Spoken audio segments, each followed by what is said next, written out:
that this year's ADCCs have been effectively delayed until 2022, which is a big bummer. We had Mo on. It sounded like there was a lot of things to get excited about this year, a lot more showmanship, some really great matchups. But yeah, no, he made the organization made the call to push everything to really get. There was safety concerns. There was a lot of concerns with travel. What do you think about this? Per our conversation with Mo before, it seemed pretty right on cue. It seemed like this was about to happen. He had hinted towards the idea, well, if we aren't ready for, I think it was September next year, I think was supposed to be the go time. He said, if we're not ready there and we don't have the 100% optimal conditions to be able to do the event that we want to have, we're just going to pull the plug. And based upon the projections of what the winter is going to be like, and whatever, even without that projection, just the fact that guys just aren't able to train at the highest level they'd like to train at internationally and at home to be able to put out the best product for the trials, which is the qualifier for the big event, the World Championships, and probably the fact that there were some uncertainty with Vegas and whatever auditorium they were planning on having this at, that Mo just decided to pull out and give it till 2022. It seems like it was part of the timeline. It didn't seem like this. When I saw this, I wasn't like, oh my God. I was kind of like, oh yeah. Me and Dan Martinez talked about it when I had him on the podcast a couple weeks ago. We talked about the inevitability of probably the ADCC championships being pushed back. And it just seemed like, yeah, okay, that's probably what's going to happen. It just sucks, man. Like that's a long time, man. That's a long time, especially for me. Like I'm, whatever, no big deal. Like I'm fucking, like who knows? By 2022, I might be like my realistic goal of trying to be able to be some kind of competitive in the trials. Like it's every year that shit goes by, man. I'll be 45 by then. I don't know if I'll have it in me anymore. But I mean, like, are you planning on doing this December IBJJF Masters? I did actually. I after you sent me that link, a couple of my guys at the gym called me out, called me a punk. So I'll probably do that. I have a tattoo appointment right in the middle of that training schedule, but who gives a shit? I'll do it. It's right down the street from my house. But I'm not gonna lie to you, Kev. Me and a couple of the guys at the gym, one of my friends, Pete Malinelli. Shout out to Pete if he watches this. My friend Pete Malinelli, we're talking about the odds of us actually being able to do the Worlds in the next couple of months, and he's like, it's probably close to a coin flip. I'm just the way cases are shooting up.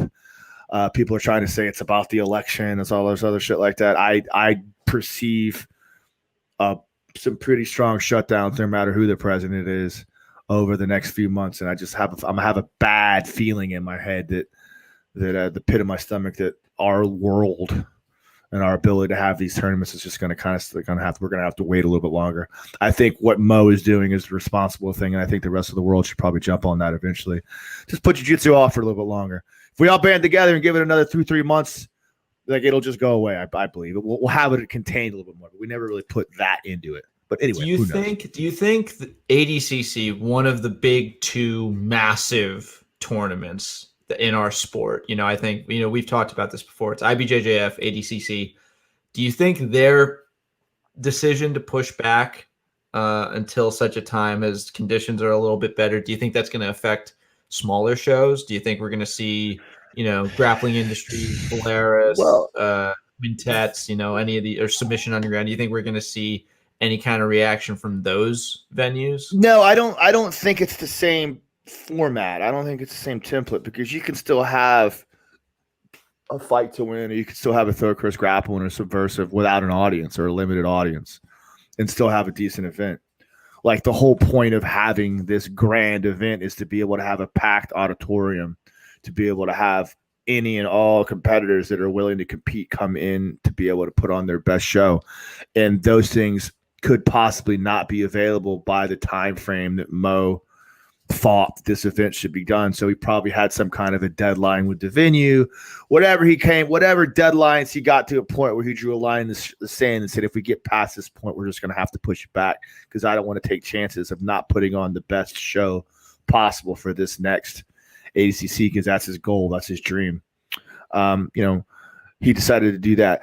I think that we could still have fight to wins as long as we do it on a limited basis. I think the competitors that are available for fight to wins are still relatively the same competitors, the same named people out there that can continue to train individually. So you're not talking about new guys that are trying to fight to win in an ADCC trials format that have to figure out ways to train, have to figure out ways to get from point A to point B or find a venue and all these other things. You follow what I'm talking about? So like it's more contained with the smaller events and they can do it without an audience. And I think seeing like different areas of the world have their shows. We've got shows that have, happened in Brazil. We've got Polaris happening in Europe.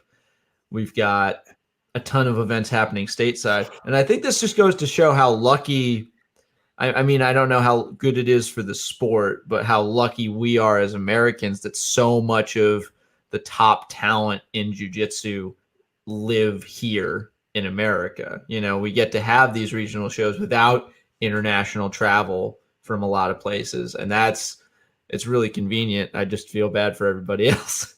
Yeah. Dude, Kev, this is where I'm at anymore with COVID. I keep saying this shit. I think this winter will be the final testing ground. Like if we get, because this is the first time we're going to go through a full-blown winter, like cold, flu circulating around, all these other extra factors that help to push the severity of what COVID-19 is, the contagion rates. People are going to be forced to be inside now in close quarters.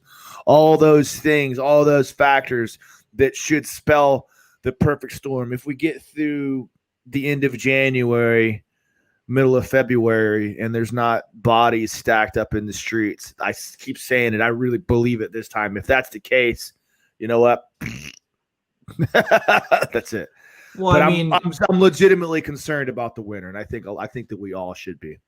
I mean, it's over 200,000 deaths at this point. Wow, it's almost 300,000 now. It's almost 300,000. So I think that we've gotten to a sort of equilibrium, at least in mentally and in the culture. I remember the earlier in quarantine, it felt like a bomb had gone off. Right. And nobody knew what to expect.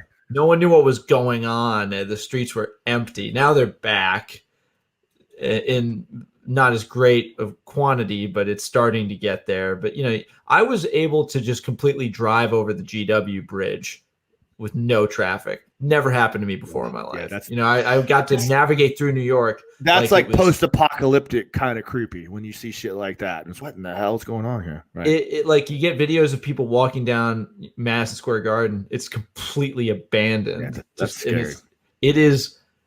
It's not that anymore, and I'm happy about that. Right. But we got all these reports of second waves and new spikes that are coming down the pipeline. A bunch of businesses are getting ready to have to close down again. Yeah. And so I do think I would like to echo what you said and applaud Mo and the rest of the organization for making this call, because it seems like it's in everybody's best interest for now. Yeah, I'll go ahead, Kev. I'm sorry, but I'll second your notion on applauding Mo for being a leader in the idea of saying, hey, look, guys, we need to pull back. I think it's less about him trying to be that leader and more about the reality of him just wanting to put on a big show. But it's nice that he's taking a stand and just trying to say, like, we're doing this thing and pushing it through when, the reality of it is, hey, obviously he's always also got the money to do that. But, it's nice that he can see that hopefully some other guys can, because dude, literally, man, like, what's a year? A year is nothing. It really isn't. You miss out.